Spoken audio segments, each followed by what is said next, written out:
Let's get to Newcastle's training ground, and Keith Downey is there for a story about to make you wait there, Keith. There's just a lot going on right now, and you understand that more than most people, right? Things have moved on significantly with Sesko in the last 24 hours. Bring it up to speed.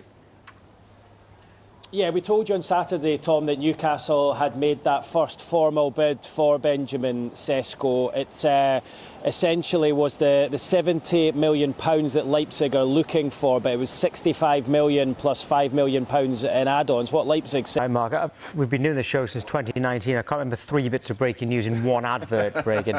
I've never been good enough to deal with that. Right, let's go to. There's a lot to talk about. Let's just stick with Isak, because that's what we were talking about last there with Keith. Because it's all to do with this Benjamin Sesko deal. But with Isak, it seems like his relationship with Eddie Howe may have changed, because at first Eddie Howe said, "I just want what's best for the player. I want the player to be happy, etc." And then suddenly it was like, you've got to earn the right to train with the first team. No player's bigger than the club, etc. Can you understand why that relationship has changed over the last few days? Yeah, the dynamic's shifted, hasn't it? And it's the hardest to get him, so he should go to Newcastle.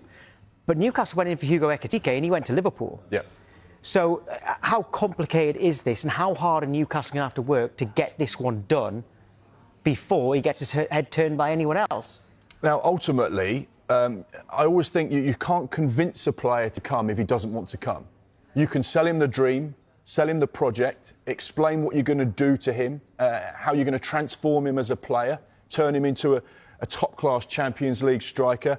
He scored 4 goals in the Champions League last season, but can he go and better that? Can he get to the latter stages? Is he going to win the silverware that perhaps he wants to do whilst he's at this football club? And that's part of the job that Eddie Howe and his backroom team have to do, and say, look, this is the next right step for you. But ultimately, if the player isn't on the same page and doesn't have that belief that this is potentially his next step, then you're trying to convince someone that doesn't want to be convinced. And ultimately, that's where Newcastle get to a point where they say, ultimately, we have to walk away here because this is not healthy for us. The player clearly doesn't want to come, so therefore, we need to move on to other targets. I think the thing about Benjamin Sesko is he's always had an interest in coming to the Premier League, and he's been open to potentially joining Newcastle United. We know that there has been that Manchester United shadow lurking in the background, and that, of course, has been appealing to him. But until they put the money on the table, he doesn't really have a decision. Newcastle fans will say, well, hang on, we got close with João Pedro, we got close with Dean Howson, we got close with Hugo Ekitike, but ultimately they chose to go in a different direction. So these things can change at the last minute. You mentioned at the top of the show, Chuba Akpom.